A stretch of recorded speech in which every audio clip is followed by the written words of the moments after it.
que ha abierto en positivo y donde parece que reina la calma hoy en Europa. Miguel Ángel Rodríguez, analista jefe de Capex. Muy buenas tardes.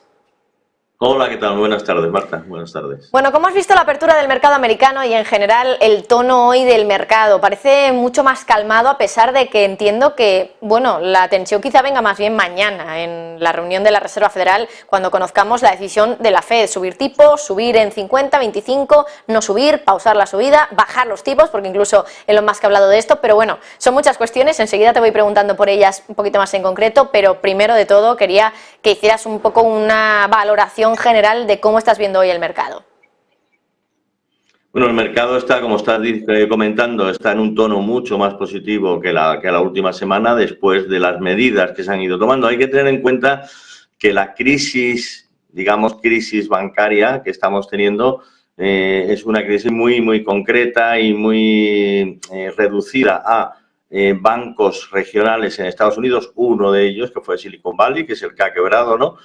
Otros están sufriendo todavía la incertidumbre, el caso de First Republic, ¿no? Que hoy, por cierto, está subiendo por encima de un 40%, después de que hayan anunciado JP Morgan y otros bancos grandes en Estados Unidos que los depósitos que habían ya hecho con este banco de unos 30.000 millones de dólares podrían convertirse en capital, en equity, está subiendo 40%, ¿no? Digo que están muy localizados en bancos regionales y a esto se le unió un banco, el Credit Suisse, que sí, que es un banco grande, un banco sistémico, un banco de Suiza, pero que ya tenía problemas anteriores, nada nuevo de lo que ya sabíamos anteriormente, después de que el principal accionista de este banco, el Fondo Saudí, dijera que no iba a aportar más capital, pues vino el miedo en el mercado. Ese banco ha sido rescatado, bueno, podemos decir casi que UBS se ha visto forzado a quedarse con él y ahí parece que el problema también está resuelto. Es un banco que ha tenido pérdidas reales, no como los otros, como Silicon Valley, no eran pérdidas reales, sino pérdidas contables por una mala gestión del balance, ¿no? La gestión de activos y pasivos no era la más adecuada y todo indica que la pronta actuación de las autoridades, tanto norteamericanas como las suizas, parece que han puesto un freno a esta tensión. De momento el mercado está reaccionando de manera positiva y, como bien dices, a la espera de mañana, ¿no? De lo que la Reserva Federal nos diga. Por cierto, hablabas del movimiento que estamos viendo hoy en First Republic Bank, decías que se ha disparado un 40% en la apertura de la sesión y claro, lo hace después también de la información respecto a que Estados Unidos podría estar barajando la opción de proteger, de asegurar todos los depósitos. Es uno de esos bancos, lo decíamos también en las claves al principio del programa, que es uno de esos bancos que, bueno, pues está muy cerquita de Silicon Valley Bank y de Signature Bank respecto a el volumen de depósitos no asegurados que tienen y también respecto a las pérdidas no realizadas que tienen también respecto a su capital C1, así que realmente pues por esos dos datos podría ser el siguiente que estaría más cerquita del destino que han sufrido estos dos bancos, de Silicon Valley Bank y de Signature Bank, pero claro, parece que en este caso lo han rescatado, entre comillas, el resto de bancos grandes de Wall Street. Claro, estamos viendo hoy una subida del 40%. Imagino que esto también llamará mucho la atención de algunos espectadores que digan, oye, ¿invertimos en este banco o no? Teniendo en cuenta que ha caído muchísimo estos días y que ahora parece que de nuevo vuelve a resurgir ante la posibilidad de que finalmente no caiga. ¿Hay que hacer eso? ¿Tenemos que invertir en bancos como estos? Bueno, la caída ha sido brutal. O sea, hay que tener en cuenta que este banco, que está cotizando ahora alrededor de $17 la acción aproximadamente, lo digo exactamente, 17,45, ha llegado hace meses, valía $120 la acción y efectivamente problemas de equilibrio de balance, activos y pasivos, la composición de los depósitos y luego la inversión en activos de calidad, que son activos del tesoro, muy parecido a lo de Silicon Valley Bank, sí, pero en este caso, como bien dices, los grandes bancos, JP Morgan, entre ellos, ¿no? Morgan Stanley y los demás, han depositado allí 30.000 millones de dólares y hoy el rebote se debe a unas declaraciones del consejero delegado presidente de JP Morgan, James Dimon, diciendo que, bueno, que están barajando la posibilidad de convertir estos depósitos en equities, en capital, ¿no? Eso sería, pues, una inyección tremenda, ¿no? Y por eso la subida, que ahora son de un 43% arriba. En las valoraciones que hacen los analistas expertos en el sector bancario, todavía siguen dándole un valor, un fair value, un valor objetivo, ¿no?, de alrededor de $75, están 17,50. Bueno, pues si todo se atiene al guión de las últimas horas, de las últimas semanas, pues posiblemente veamos el precio de la acción de este banco bastante más alto de lo que está ahora, sí. Es que supondría, así a grosso modo haciendo los cálculos, casi quintuplicar su valor actual, más o menos, ¿no? A 75, sí, pues sería multiplicarlo por 5 aproximadamente, sí.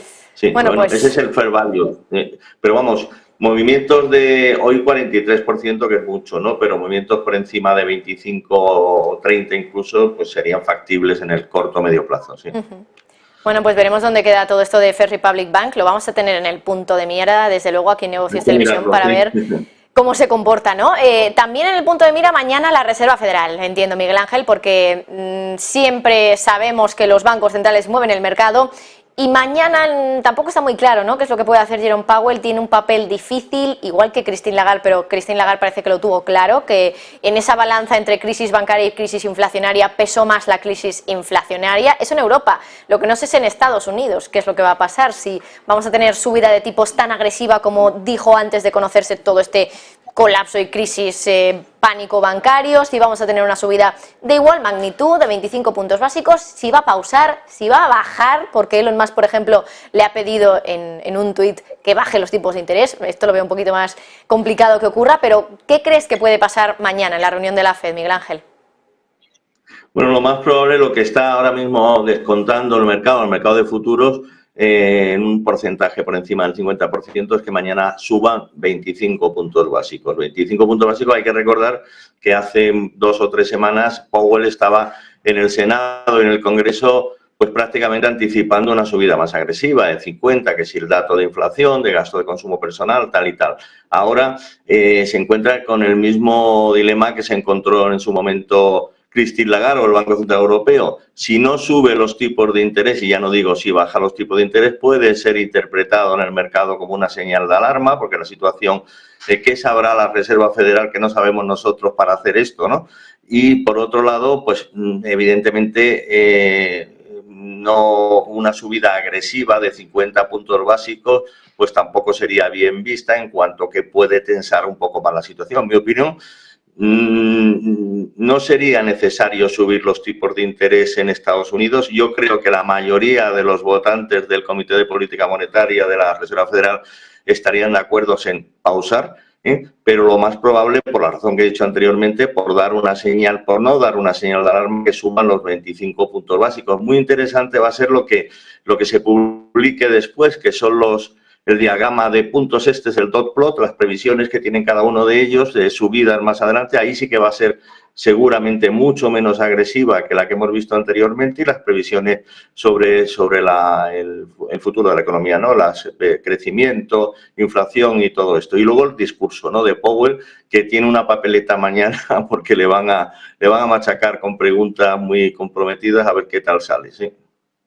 Bueno, pues a ver qué tal, porque desde luego que siempre estamos pendientes aquí en Negocios de las palabras de los banqueros centrales. Ya sabemos que cada palabra, si pudiéramos ponerles un valor a cada palabra que pronuncian los banqueros centrales, tendrían millones de valor, millones de dólares de valor. Así que veremos qué es lo que nos dice mañana Jerome Powell. Y bueno, por último, hablando un poco del mercado en general y de la incertidumbre que estamos viviendo en los últimos días, quería preguntarte por el mercado de renta fija y sobre todo, Miguel Ángel, por el mercado de bonos AT1, los famosos COCOs, los bonos convertibles contingentes, que puede sonar como un poco difícil, ¿no?, muy técnico para algunos espectadores, pero bueno, por explicarlo así sencillito, son bonos emitidos por los bancos a perpetuidad, es decir, que nunca se devuelven los principales, y por ese motivo los bancos pagan a los inversores unos cupones muy altos. Claro, los bancos también se reservan el derecho, por así decirlo, de convertir a esos bonistas en accionistas cuando quieran, y lo que ha pasado ahora es que Credit Suisse ha dicho que esos bonistas que tenían de bonos AT1 Additional Tier 1, COCOS, ahora pues esos bonos ya no valen absolutamente nada, valen cero, e incluso, claro, los accionistas han recibido algo de dinero por la compra de VS, por parte de VS de Credit Suisse, y claro, estos bonistas cero. Entonces, claro, esto ha provocado una venta masiva en los bonos AT1 en el resto de Europa, bonos de otros bancos incluso también, y te quería preguntar qué debate abre esto, porque sí que es cierto que hemos estado viendo, por ejemplo, en redes sociales como muchos expertos hablaban, por ejemplo, pues del hecho de que esto podría provocar que el miedo de muchos inversores sobre estos AT1 haga que los bancos tengan que emitirlos a un cupón tan elevado quizá que no puedan realmente pagarlo. ¿Cómo ves un poco todo lo que está pasando con los AT1?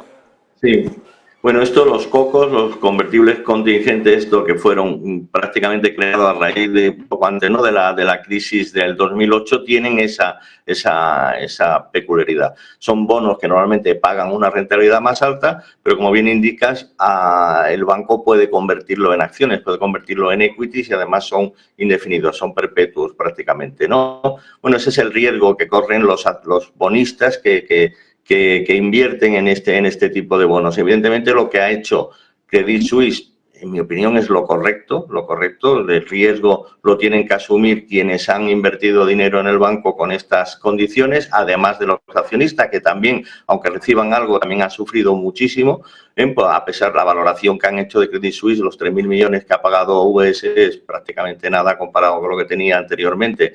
Y esto, bueno, lo que comentas tú de qué efecto puede tener, pues no solamente por esto, sino una vez que el sistema financiero, dependiendo de la respuesta que en el futuro vayamos teniendo de las autoridades, por ejemplo, lo de incrementar el Fondo de Garantía de Depósitos, aquí en Europa también se está barajando, en Estados Unidos se quiere hacer prácticamente para todos, actualmente es hasta $250.000, eso le puede ayudar a los bancos a obtener una mejor financiación a través de estos bonos o a través de otros activos, pero de momento sí que se van a ver perjudicados en el futuro. O sea, los bancos que quieran emitir renta fija, bonos, para poder financiarse van a tener que pagar más, pero lo que todavía puede ser algo peor es que a partir de ahora, con toda esta crisis, los bancos van a ser mucho más cautelosos y van a tener también menos recursos para poder invertir en activos y en créditos. Eso se puede notar también en el crecimiento económico. Se espera que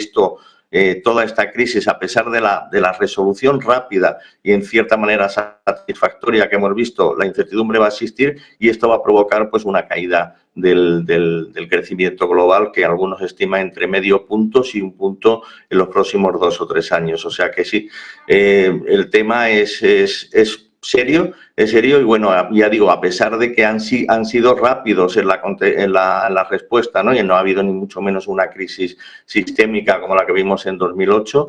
En el 2008 los bancos tenían activos tóxicos, tenían pérdidas reales. Aquí no, solamente Credit Suisse, pero eso ya se sabía del año pasado y no tenemos, pero sí la repercusión en la manera en que se financien los bancos más adelante va a ser importante y sobre todo la actividad crediticia más adelante. Sí. Bueno, pues veremos cómo queda todo esto. Miguel Ángel Rodríguez, analista jefe de CAPEX, muchísimas gracias por estar con nosotros, un placer hablar contigo. Un placer, muchas gracias. Y nosotros seguimos pendientes, bueno, todavía a la espera de Vladimir Putin y Xi Jinping, enseguida